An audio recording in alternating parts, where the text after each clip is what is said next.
What is up, everybody?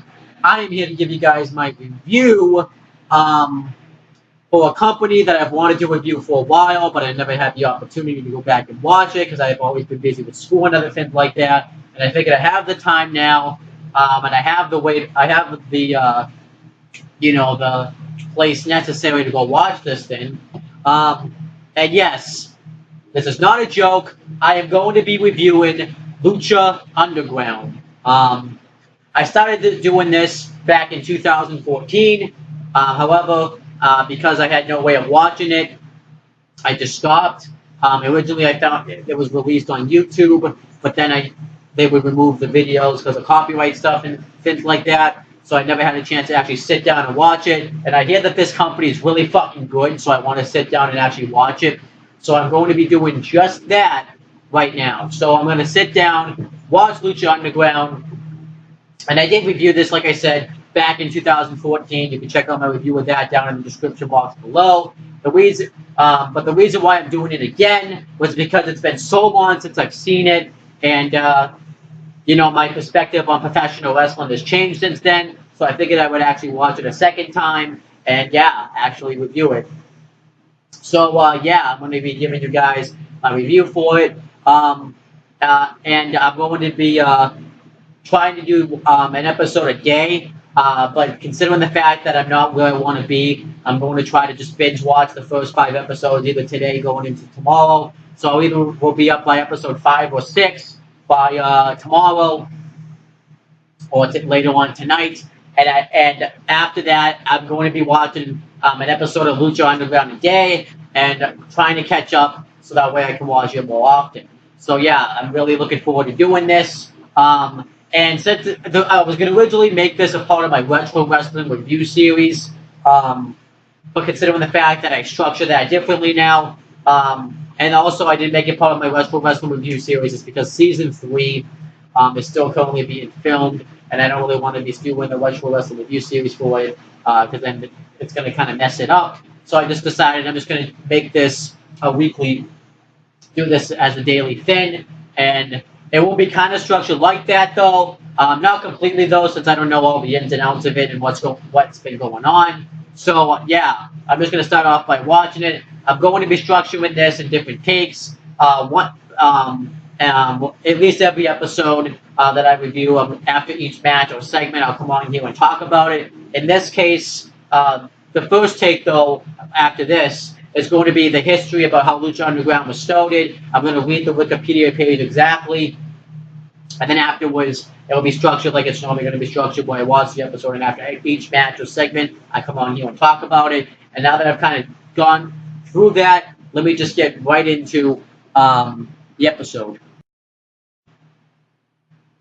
So first, I figured I would give you guys the background information about how Lucha Underground was started. I'm going to read through the Wikipedia page exactly as it says, and kind of go through how Lucha Underground was started. So let me just get right into it. In January 2014, it was announced that producer Mike Vernon, I think is how you say, of 1-3 Media would be partnering with filmmaker Robert Rodriguez's El Rey Network to launch a weekly hour-long television show in the United States in the second half of the year. The show would be affiliated with Mexico's Lucha Libre AAA Worldwide, known as AAA, the wrestling company. In July 2014, the show was tentatively called Lucha Uprising. In August 2014, the show was renamed Lucha Underground, and it was announced that five AAA wrestlers would join the show, namely Blue Demon Jr., Sexy Star, Phoenix, Drago, and Pentagon Jr. I don't know any of these wrestlers. I only know Drago from watching him in GFW Impact Wrestling now. The show would be taped in front of a live audience in Boyle Heights, Louisiana, Los Angeles, with the first taping being on September 6th. What the fuck? Why am I fucking up with reading right now? September 6th, 2014. The series premiered on October 29th, 2014 on the El Rey Network and airs on Wednesdays at 8 p.m. Eastern, and in Spanish on November 1st, 2014 on Unimaz, where it aired on Saturdays at 4 p.m. Elway is available through cable and satellite television companies Comcast, Time Warner, Cox Communications, DirecTV, Bright Hughes Networks, Dish Networks, and Sudden Link Communications. Unimaz is available on DirecTV and Dish Network. Unlike other promotions, matches are typically shown in their entirety without commercial, with the exception of the 8C's Warfare matches, which last the entire length of the program. Video packages highlighted wrestlers or storylines aired throughout each broadcast, as well as several interactions between either the wrestler themselves or with storyline promoter Dario Kudo, who is portrayed as a heel. And then I'm not going to read anything else because it kind of spoils stuff for you. And I don't, well, spoil stuff for me, and I don't want to be spoiled. But I did see the I do remember the first main event, but I don't want to be spoiled, so I'm just going to end it off there. But yeah, that's pretty much the background of how Lucha Underground was started and stuff. And yeah, it sounds pretty damn cool. And yeah, I can't wait to sit down and watch this first episode. And now that I've kind of given you guys the background information about how it was started, I'm just going to get right into reviewing the actual episode itself. Okay, so we have the start of the show, and this was brilliant. I really enjoyed this opening part of it. So obviously, I've known this for a while. Lucha Underground isn't booked like a typical wrestling company.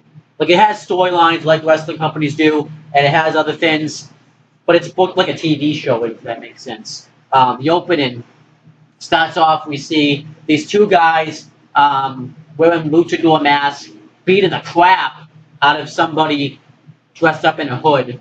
And eventually, this masked luchador comes up, and he saves him. He hits a head scissors on one of them, and he just beats the crap out of him, saves him, and he comes over and he says, "Come with me, we need to talk." So he talks about the tradition behind professional wrestling. You know, how their ancestors have done it for years. It shows Indians doing that type of stuff. And he gets asked what he knows about luchador wrestling.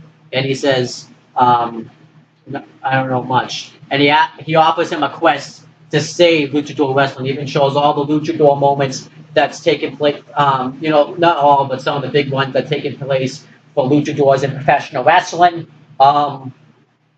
And we meet the guy. I have to look up, I said his name earlier in the video. His name is Dario Kudo. I think that's how you say his name. Once I watch the show more, I'll know.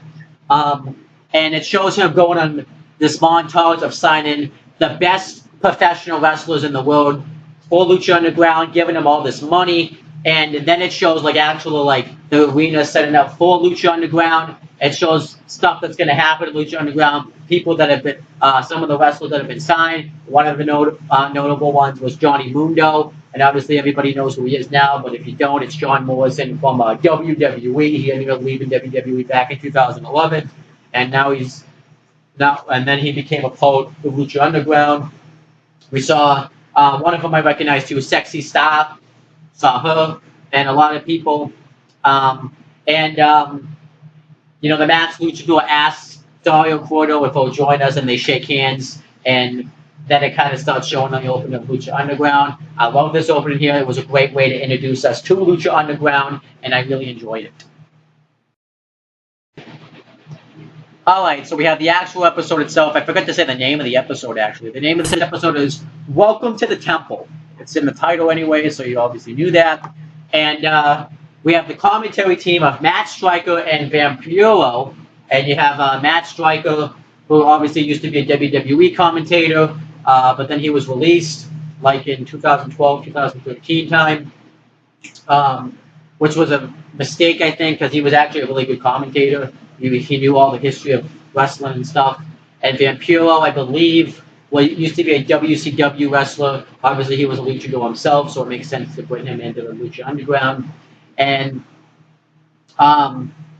It opens up with the promoter, Dario Cruto, and he comes out and talks about and welcomes everyone to Lucha Underground. And he says that you guys aren't here to root for the heroes. You guys are here to watch people be fighters.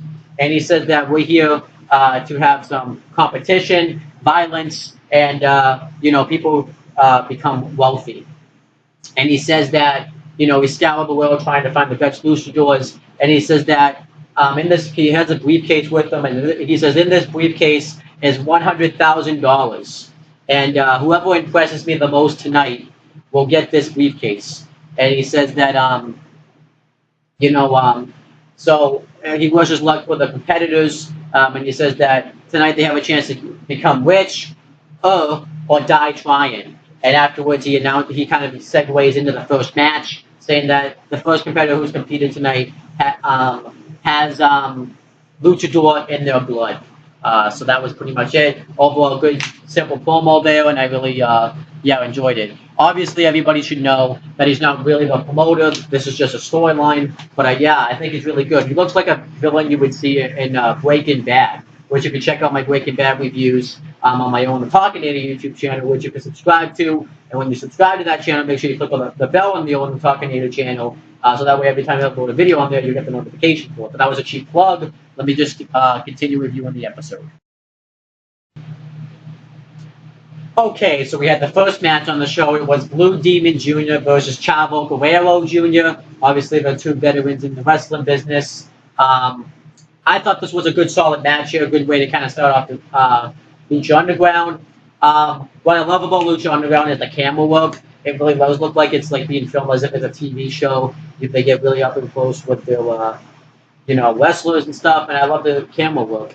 And both men start chain wrestling each other. Blue Demon gets the upper hand at first. He gets a hip toss on Chavo. Chavo hits a, hip toss, an amateur background move himself. Then eventually Blue Demon Jr. hits a head scissors on the outside. He hits a drop kick through the ropes. He slaps Chavo Guerrero Jr. right in the face. And because the camera work was so great that you could actually see it, he goes for a body slam off the turnbuckle. Chavo Guerrero Jr. counters with a tornado DDT. And then he covers him. Blue Demon Jr. kicks out. And Chavo Guerrero Jr. dominates the matchup for a little bit. He hits a chop on him. He hits a head scissors, driving him out of the ring. He hits a high cross body outside the ring. And then he goes for the then Blue Demon Jr. hits a body slam on Chavo Guerrero Jr. when he gets it back in the ring. He goes for a swanton off the top turnbuckle, but Chavo Guerrero Jr. moves out of the way. And he tries to cover him, but Blue Demon Jr. kicks out. And then Chavo Guerrero Jr. goes for a head scissors off the top turnbuckle. Blue Demon Jr. counters into a power bomb. He gets him. He covers him. Chavo Guerrero Jr. kicks out, and then he hits like a sharpshooter and hooks his arm at the same time. I don't know the exact name of the move. And Chavo Guerrero Jr. ends up tapping out. Blue Demon Jr. goes over. Fine with the finish. Good match here, and it was enjoyable. Good good match to start off Lucha Underground. Okay, so next, Dario Crudo and Conans Backstage. Dario Crudo is pretty much trying to recruit Conan to work for him. He says that he has a lot to bring to his temple. But Conan says, I'm not here to working for you or any of that shit. I'm here because I'm the best fighter in the world. And he says that he has a fighter lined up in Lucha Underground. And then Dario Crudo says that, he has, he's hired the best fighters himself. And he's hired fighters that have charisma and are just willing to fight. And he says that the one fighter that he hired was Johnny Mundo. But he says Johnny Mundo is just using his temple. He doesn't respect it. He's only there to get money and fame. And he says that he just hired Johnny Mundo to make an example of him and to teach him what it's like to compete in his temple.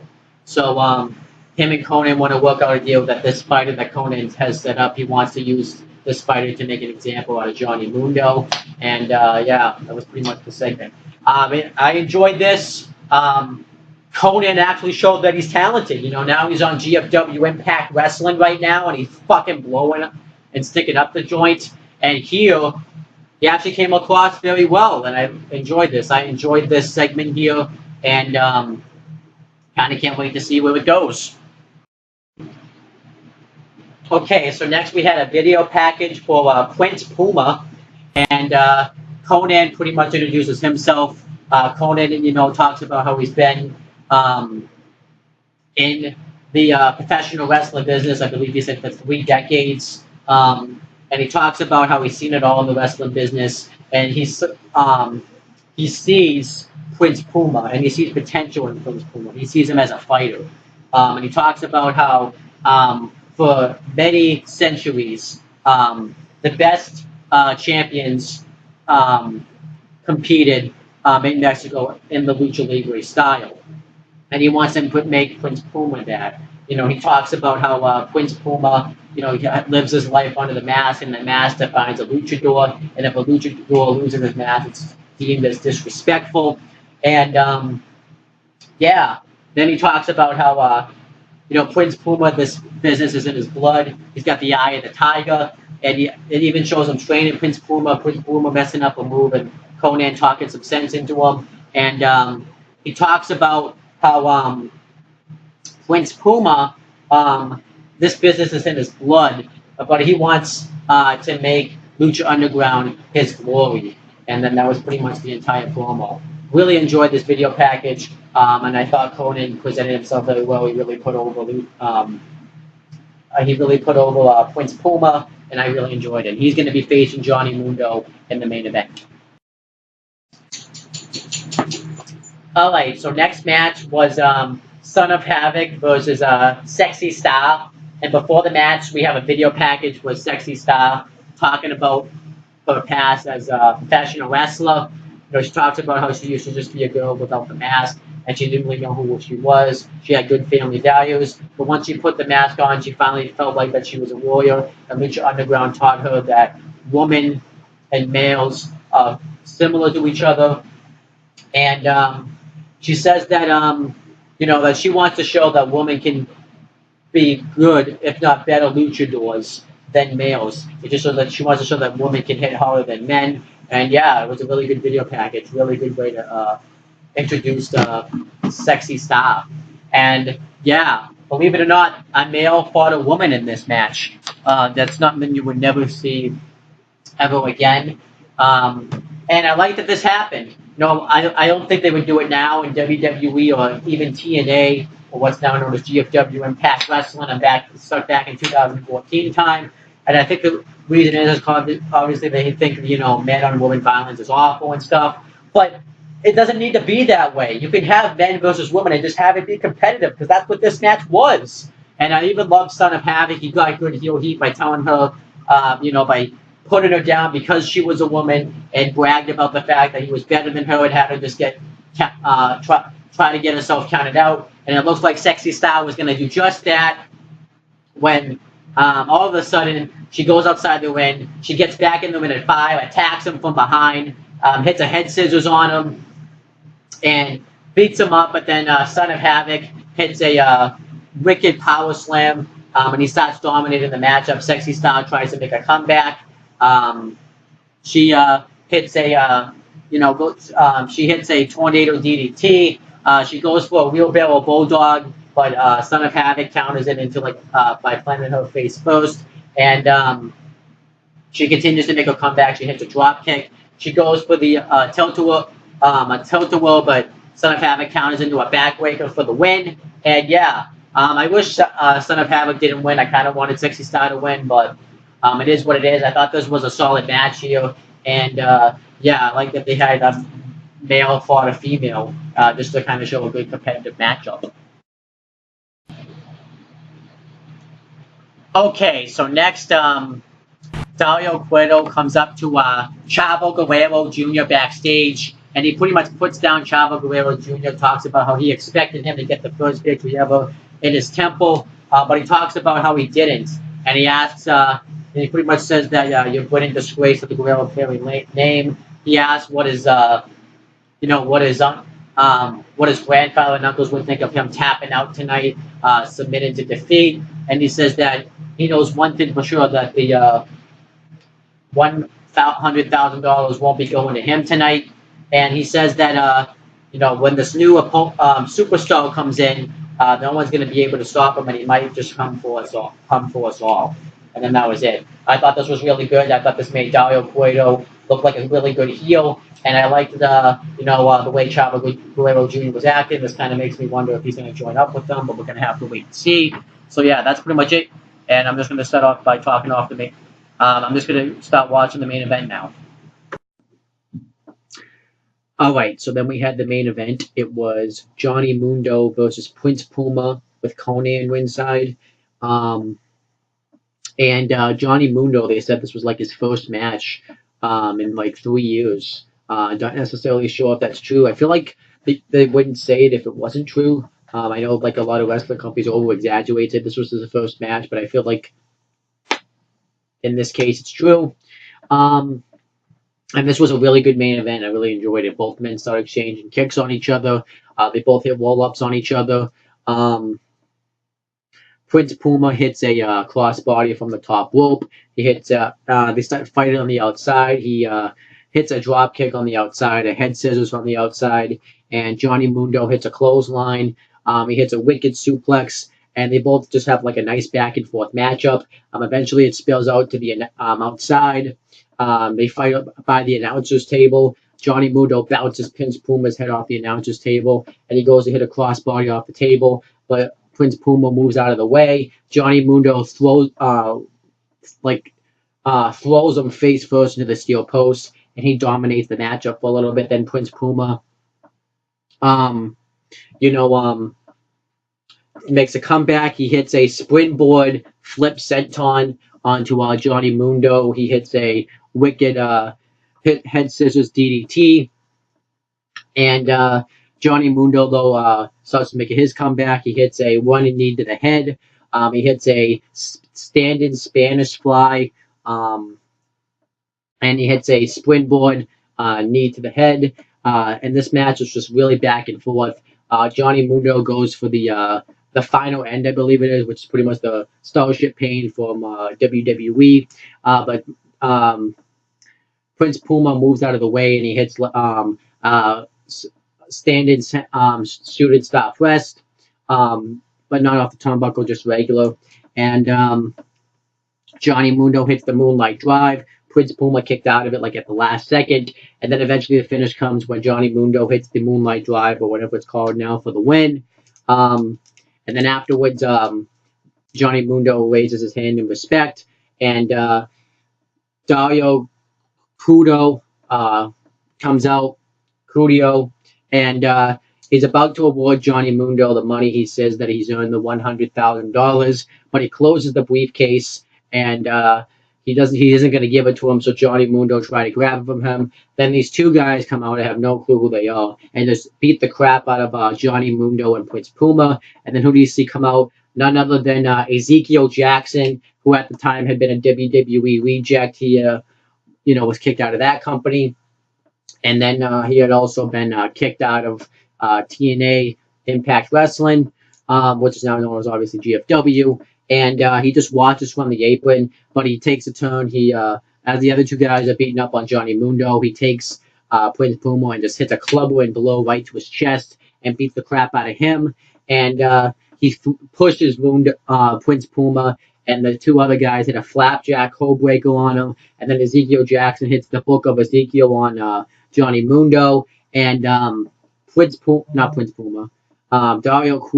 Cueto, says that these wrestlers, that he doesn't just hire luchadors, he hires the best fighters in the world, and these people work for him, and he gives Ezekiel Jackson, I'm assuming the other two guys, the money, and then the show goes off the air. I thought this was a really good main event, a really great way to end off this segment, and I really enjoyed it. And I like that they made Dario Cueto as a heel. He fits the gimmick really well, and I really enjoyed this. So overall, before I give my overall thoughts on the show, let me give my star ratings for each match. For the Blue Demon Jr. versus Chavo Guerrero Jr. match. I'm going to give that match probably 3 stars. It was a good match there. For the Son of Havoc Sexy Star match, I'll probably give that match 2 and 3/4 stars. I thought that was a really solid match. The only problem I have is that Sonic Sexy Star didn't go over. And then for the main event between Johnny Mundo and Prince Puma, I thought that was a really good match there. I'm going to probably give that match 3.5 stars. I thought that was a really good first main event. And my overall thoughts on the show was I really enjoyed it. I thought this was a really enjoyable show. I like that Lucha Underground doing this new direction where they're booking this like it's an actual like TV show, like a Breaking Bad or Walking Dead, where it's where it's structured that way, and they kind of translate it into wrestling. I actually did like that they made every match seem important. That they were going to get these $100,000, and I thought they did a good job building up to that throughout the show. I love the camera work on the show too. Like it just looks very high production, and I really enjoyed that. And I also enjoyed the commentary team. I think Matt Stryker and Vampiro are doing a great job of commentary. They're really good at calling the moves, and I think I really enjoyed that. And the matches I thought delivered on this show. So overall, if this is what I'm going to get as I watch each episode, then I would be just fine binge watching this show.